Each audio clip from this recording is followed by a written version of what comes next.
Hello, and welcome back to the Micromolar Podcast Health and Wellness Series in collaboration with the Marajin Health Foundation. Today, we're diving into a fascinating piece of medical technology, the insulin pump. Exactly. For many of our listeners, this might be a familiar term, but the technology has evolved so much. Let's start with the basics. What exactly is an insulin pump? Of course.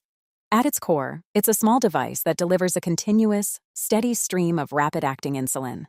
This replaces the need for multiple daily injections, which is a huge quality-of-life improvement for people with diabetes. Right. So it's about moving from scheduled shots to a constant regulated delivery. Precisely. And modern systems are even smarter. They're often paired with continuous glucose monitors, or CGMs, creating what's called an automated insulin delivery, or AID system. Some people even call them artificial pancreas systems. An artificial pancreas. That's a powerful term. It really speaks to how far the technology has come since its early days in the 70s and 80s. The article mentions a company called MiniMed, which was a real pioneer. Founded in 1983, they were later acquired by Medtronic, which really established them as the dominant player for years. For a long time, if you had a pump, there was a good chance it was a MiniMed. But that landscape has really changed in the last decade or so. Two major challengers came in and shook things up. It certainly has. First, you have Insulet with their Omnipod platform. Their big innovation was creating a tubeless patch pump. The entire system is in a disposable pod you wear on your body. No tubing. I can see how that convenience factor would be a huge draw, especially for new users. Absolutely. And the second major player is Tandem Diabetes Care.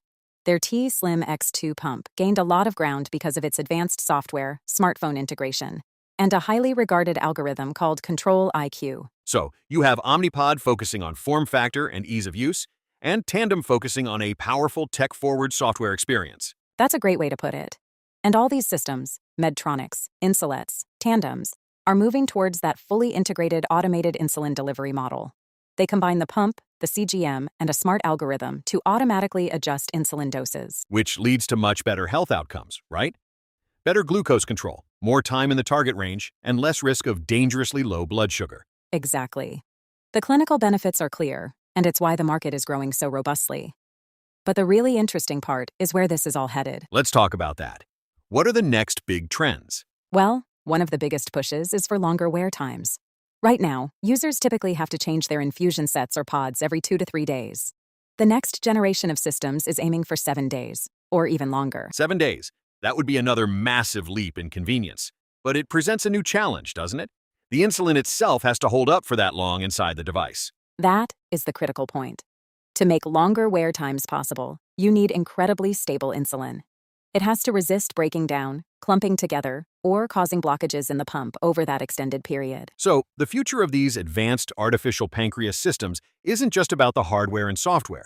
It's also fundamentally about the biology and chemistry of the insulin being used. Precisely. The development of ultra-stable insulins is key to unlocking the next stage of automated insulin delivery. It's a perfect example of how different fields of science have to come together to drive medical progress. From simple pumps to tubeless pods and the coming need for even better insulin. That's all the time we have for today. Thanks for tuning in to the Micromolar Podcast. We'll see you next time.